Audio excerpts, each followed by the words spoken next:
Talk about Memphis and just talk about Memphis. It was guys playing how I fitted, bro. It's like a puzzle, like just boom. People in the city, from the organization, showing me love, can relate to me. Small town. Small. Hospitable. Man, these folks is blue collar, and I'm a blue collar player, so bro, that was God. He was a two-time All-Star, won Most Improved Player of the Year, had almost 20,000 career points, grabbed over 10,000 career rebounds, and was one of the NBA's most physical yet skilled big men. His career spanned 17 seasons, and in that time, Zach Randolph redefined what it meant to be a big man. A physical player who could dominate in the post, had great footwork, and could step back and hit the jumper with ease. Yet somehow, after all he's done, how unique he was, and his impact he had on the game, his name is often overshadowed. How could one of the toughest, most respected power forwards in the league with his skill set remain undervalued? Why isn't his name mentioned when we think of the power forward position? And what's the reason behind it? This is the story of Zach Randolph, undervalued.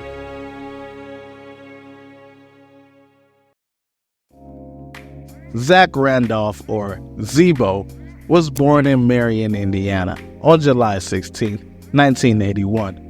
Growing up in this small Midwestern town, his early years were shaped by a strong sense of community and the power of sports.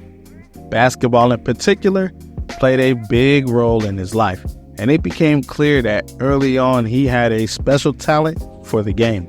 By the time he reached high school, Zach was already showing signs of greatness. He attended Marion High School, where he quickly became a standout player on the team. During his sophomore year, he helped lead the Marion Giants to the 1998 Indiana Class 4A championship game. Although they didn't win, it was clear that Zebo was a force to be reckoned with on the court. His ability to dominate inside the paint, combined with his skill and basketball IQ, made him one of the top players in the state. By his senior year, Zebo had grown into one of the most powerful forces in high school basketball, helping Marion High School win the state championship. The victory in the state finals was a crowning achievement for him and solidified his place as one of the top high school players in the country. Despite being highly regarded in Indiana, Zebo finished second in the state's Mr. Basketball voting, behind Jared Jeffries, who would later become his teammate with the New York Knicks. But that didn't stop Zebo from gaining national recognition.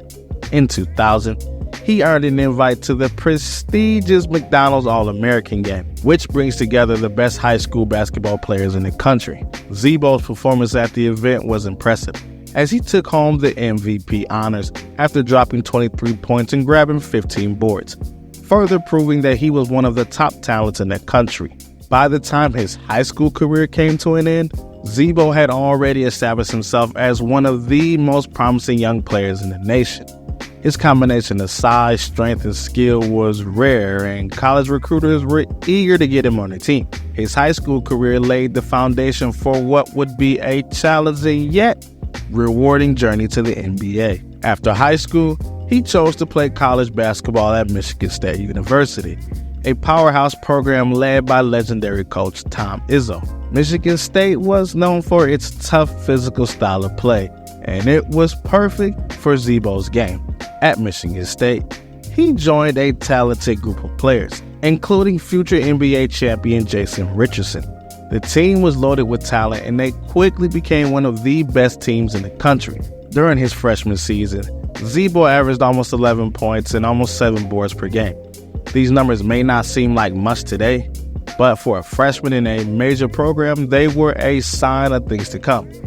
Michigan State finished the season with an impressive 28-5 record, earning them a spot in the NCAA tournament. The Spartans made it to their third straight Final Four, showcasing just how good the program had become during this time. While Zebo's individual stats were solid, his contributions to the team went beyond just numbers. His physical play and strong presence on the court were key factors in Michigan State's success that season. He played with a toughness that matched the team's style, and his size and skill made him a very difficult matchup for opponents. Even though he was just a freshman, he showed maturity in his game that was uncommon for someone his age. He helped Michigan State reach the Final Four, but they eventually fell short of winning the championship that year. After that strong freshman year, it became clear that Zebo had outgrown college basketball. His combination of size, skill, and athleticism made him a potential NBA star, and the decision to enter the 2001 NBA draft was pretty much inevitable. Ultimately, his time at Michigan State was a brief but successful one. He contributed to one of the best college basketball teams in the country and showed that he was ready to take on the next challenge in his career. While he didn't win the national championship with Michigan State, his time there helped him grow as a player and set him up for success in the NBA. His decision to enter the draft was the beginning of a career that made him one of the most respected players in the league. His NBA career officially began when he was drafted by the Portland Trail Blazers with the 19th overall pick in the 2001 NBA draft. This was a big moment for Zebo, who has shown his potential in college and high school, but still had a lot to prove in the pros.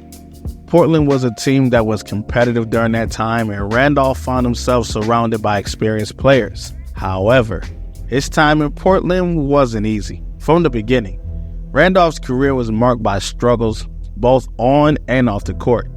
He came into the league carrying some baggage. He had a reputation for being a hothead, and this followed him from his early years in Portland. Off the court, he found himself in trouble multiple times. In 2002, he was arrested for underage drinking, which was just the beginning of a series of off-court incidents that would shape his early career.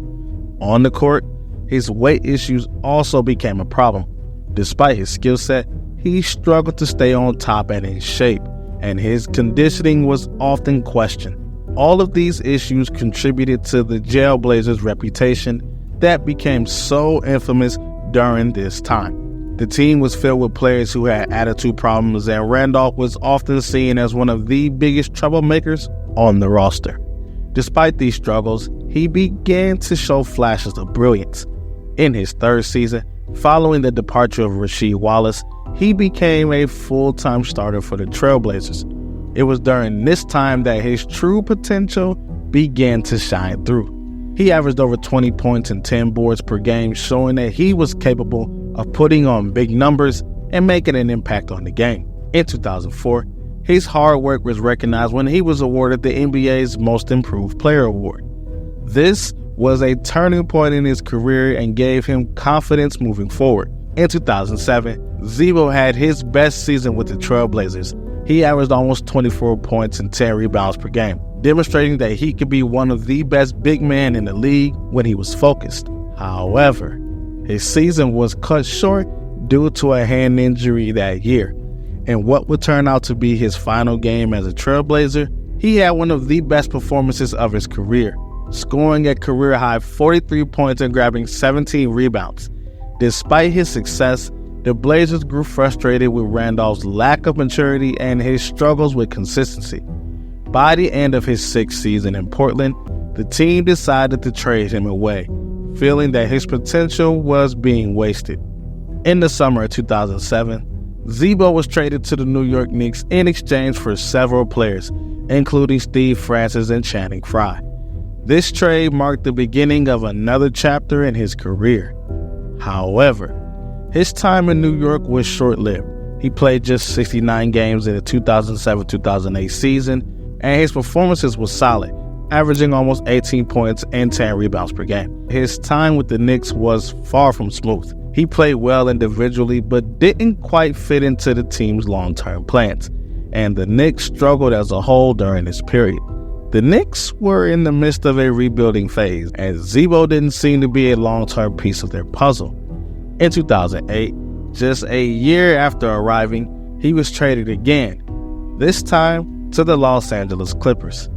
His brief stay in New York didn't offer much in terms of team success, but his individual performances continued to prove that he had what it took to succeed in the NBA if he could get his act together. His time with the Clippers was brief as well. He played 39 games during the 2008-2009 season. He averaged over 20 points and just under 10 rebounds per game. which was another solid season for him. However, his time with the Clippers also wasn't without drama. In February 2009, he was involved in an on-court incident in which he punched Lou Amundsen of the Phoenix Suns. As a result, he was ejected from the game and later suspended for 2 games. This incident was just another example of Zebo's ongoing struggles with his temper and off-court behavior. Despite the setback, he continued to put up solid numbers for the Clippers, but the team was still going through a rebuilding phase, and they were not a serious playoff contender during his time there. In the summer of 2009, he was traded again, this time to the Memphis Grizzlies. Zebo's move to the Memphis Grizzlies in 2009 marked a pivotal moment in his NBA career. It was a fresh start for a player who had faced many challenges, both on and off the court. For years, he struggled with weight issues, off-court drama, and unfulfilled potential. He was often seen as a player with talent, but without the drive to fully realize it. Memphis, a team that had never made a significant playoff run, was searching for an identity. It seemed like the ideal environment for him to prove himself and rebuild his reputation. In Memphis, Zebo would experience the greatest redemption of his career. Upon arriving in Memphis, Zebo brought with him the weight of his past mistakes, but also a hunger to turn things around. His previous struggles with consistency and conditioning were well documented, and the city was unsure of what to expect from the once troubled player. However, what many fans didn't know was that Zebo's journey to Memphis wasn't just about changing teams. It was about changing himself. A significant event in his life, the sudden death of his father in 2009, became the catalyst for his transformation. This tragic loss was a turning point for Randolph, forcing him to reflect deeply on his life, career, and the missed opportunities due to lack of focus. Losing his father helped him realize that life is precious, and he had the chance to make something of himself if he truly committed to his craft.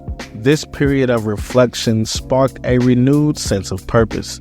Zebo understood that he was on the verge of wasting his last opportunity in the NBA. For the first time in his career, he focused not just on his game, but on his mindset and maturity.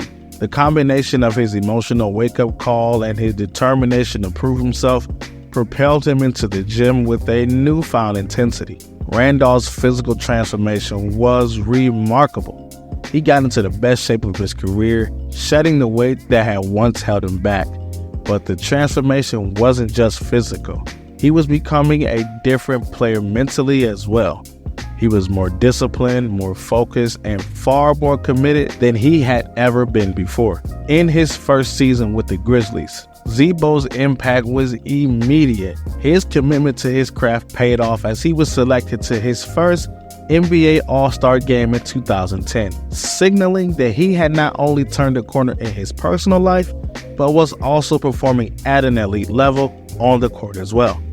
This recognition was a result of years of hard work and a clear shift in attitude, and it was just the beginning of what would become a career-defining journey in Memphis. However, it wasn't until the 2011 playoffs that Zebo truly solidified his place in NBA history. The Grizzlies, as the 8th seed in the Western Conference, faced the top-seeded San Antonio Spurs in the first round.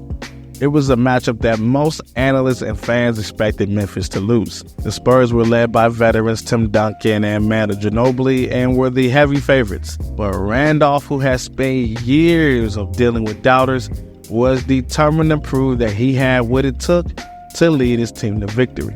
In one of the most remarkable upsets in NBA history, the Memphis Grizzlies defeated the San Antonio Spurs in 6 games, making them just the second 8th seed in history to knock off a first seed in a 7-game series. Zebo played a pivotal role in the series, averaging 21 points and almost 10 rebounds per game. In the decisive Game 6, he put together one of the most memorable performances of his career, scoring 31 points and grabbing 17 rebounds. This performance not only sealed the series, but also cemented Zebo's reputation as a clutch performer. For Memphis, It was a historical moment. It was the first ever playoff series win in franchise history.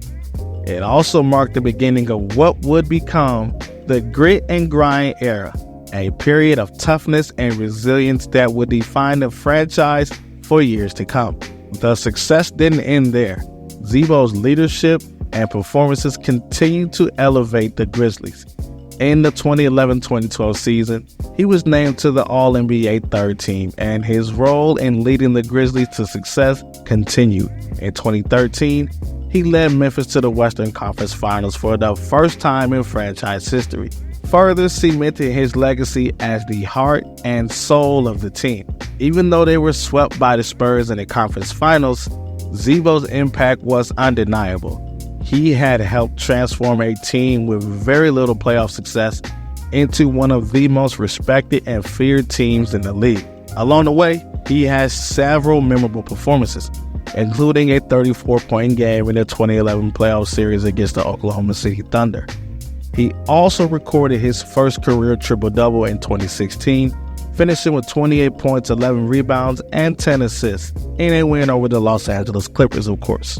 By the time Randolph left Memphis in 2017, he had become the team's all-time leader in made field goals and total rebounds, having played a crucial role in making the Grizzlies one of the most respected franchises in the NBA. His contributions went far beyond statistics. He had helped define the team's identity and instilled a culture of toughness and resilience. His leadership on and off the court was an integral part of the franchise transformation, and his impact was felt not just in Memphis, but throughout the league. His ability to elevate the Grizzlies as both a player and a leader turned Memphis into a team that other franchises would respect and fear. After leaving Memphis, he signed a 2-year, $24 million contract with the Sacramento Kings in 2017. His role with the Kings, though, was different from his time in Memphis. At this point in his career, he was no longer the focal point of a team. Instead, he was asked to provide veteran leadership to a young Kings team. In his first season, Zebo played well, even recorded a career-high 35 points and 13 boards in a game against the New Orleans Pelicans in December of 2017. However, his second season in Sacramento was much less eventful. He played a very limited role and eventually fell out of the team's rotation as the Kings began to focus on their younger players. In February of 2019, Zebo was traded to the Dallas Mavericks, but he was waived just 2 days later, ending his time with the Kings and officially marking the final chapter of his NBA career. In December of 2019, he officially announced his retirement from the NBA, bringing an end to his career that had been full of ups and downs. Despite the early struggles and off-court issues, his career had come full circle. He had become a respected leader and one of the toughest players to ever step on an NBA court. In 2021, the Memphis Grizzlies honored Zebo by retiring his jersey number, a fitting tribute to a player who had defined an era of Memphis basketball. Zebo's jersey retirement ceremony was a celebration of everything he had done for the team, the countless hours of hard work, his leadership, and his pivotal role in building the grit and grind culture. His number 50 now hangs in the rafters of FedEx Forum, a permanent reminder of the player who helped elevate the Grizzlies from a struggling team to one of the most respected in the NBA. Zebo's legacy goes beyond just basketball. He became a beloved figure in Memphis, both for his on-court performances and his off-court contributions. He became a mentor to young players and a role model for aspiring athletes. His charitable work, including youth programs and community outreach, made him a respected figure both in Memphis and beyond. His dedication to helping others only further solidified his place as one of the most respected players in NBA history. After retiring from the NBA in 2019, Zebo seamlessly transitioned into life beyond basketball, where he remained deeply connected to the game and his community. While many retired athletes often fade into the background, Zebo stayed active, especially in Memphis, where he has spent the most successful and impactful years of his career.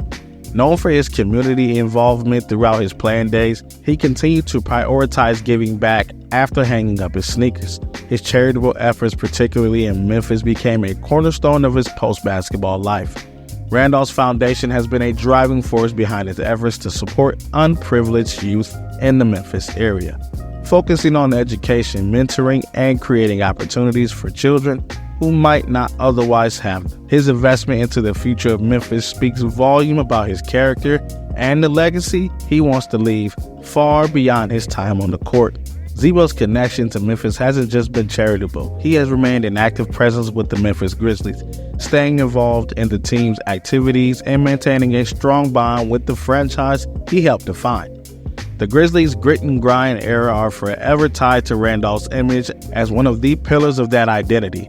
He has frequently been seen at games supporting the new generation of Grizzlies players, especially those who were too young to witness the era he helped establish. Zebo's mentoring role has extended to the younger players of the Grizzlies, and his experience and wisdom have made him a valuable resource to the team.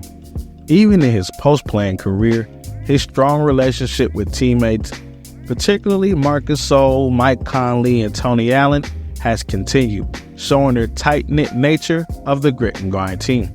In addition to his ongoing involvement with the Grizzlies, he also made some noise in other basketball-related avenues. There were rumors in 2010 about his return to the court, but not for the NBA, of course, but for the Big Three League, a 3-on-3 basketball competition founded by Ice Cube. The Big Three, which brings retired NBA players back to competitive play in a more relaxed format, seemed like a perfect fit for Randolph, who still had a passion for the game, and he felt he could offer something to this new basketball venture. Although he didn't end up playing in the Big Three, this idea represented Randolph's continued love for the sport, demonstrating that he wasn't ready to completely distance himself from basketball, even in retirement. Off the court, he has carved out a space for himself in the community as a role model. He has shown a deep commitment to social issues and become a symbol of redemption for many young people who look up to him not just for his basketball skills, but for how he turned his life around. In 2021, as recognition for his incredible contributions to Memphis, the Grizzlies retired his number, an honor that cements his place in franchise history. The gesture, along with his induction into the Tennessee Sports Hall of Fame in 2023, further solidified his status as a local hero. As of early 2025, you can catch Zebo doing his Out of the Mud podcast with his co-host and former teammate of the grit and grind era, Tony Allen, among other ventures. His post-retirement life has been defined by a balance between basketball, mentorship, and giving back to the community that supported him throughout his career. He may have left the NBA courts, but his influence remains deeply rooted in the Memphis Grizzlies organization and the city itself. His impact as a player extends far beyond his time on hardwood, continuing to inspire future generations, both on and off the court. But what if I told you about a guy who made almost 2,000 career three-pointers, was a 3-time All-Star, an NBA champion, and was once considered one of the greatest shooters in NBA history? Just disappeared one day. If you want to know what happened to Peja Stojakovic, just click right here.